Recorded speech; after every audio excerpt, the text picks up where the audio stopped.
I'm Lisa Miss Kelly, the Assistant Director of Food and Farm at Lafayette College, and we are here at La Farm, the Lafayette College Working Farm and Community Garden.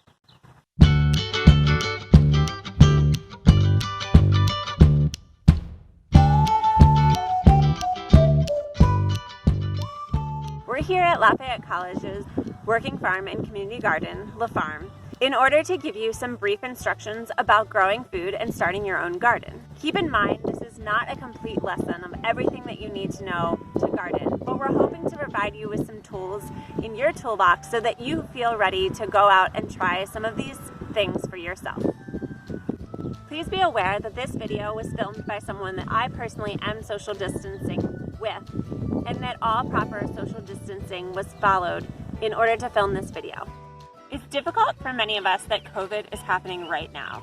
How do we cope with this? Well, with any of us with a sunny spot on our porch or windowsill, with a community garden nearby, or with a spot in our yard, or with permission in our neighbor's yard, we have the opportunity to go outside and grow some food for ourselves.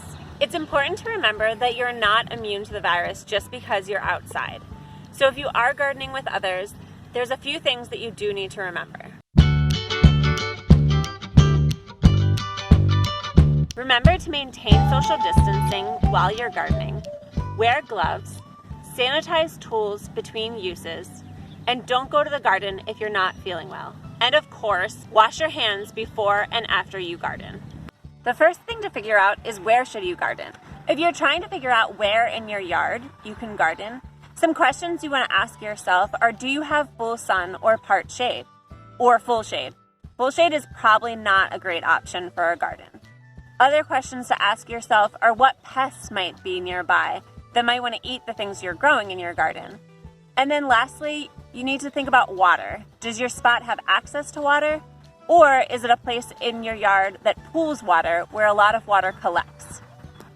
A neglected backyard patch, a community garden, a sunny spot on a porch with a container garden, or a neighbor's yard with permission are all great places to get started.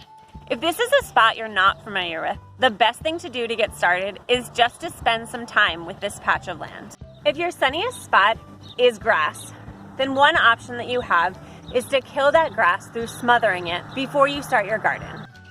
Another option, like we see here, is to build a raised bed over top of your grassy area. This option requires a bit more investment of time and money and might be out of your skill set or budget, because it does require lumber, possibly importing soil, and of course, know-how. Next, I'm going to show you how to use a spade or a shovel to invert a grassy area, like plowing it, to prepare it for planting. After plowing your grass with a spade or shovel to invert, use the spade to break up soil and remove soil from the roots. You may want to cover your plowed ground with plastic or cardboard mulch to fully kill grass. After about 8 weeks, when you pull your tarp back, your grass will be dead and you will have soil that is more or less ready for planting. Thanks for joining us for this introduction to site selection. We'll see you next time, where we'll talk about planning your garden and what tools you'll need to get started.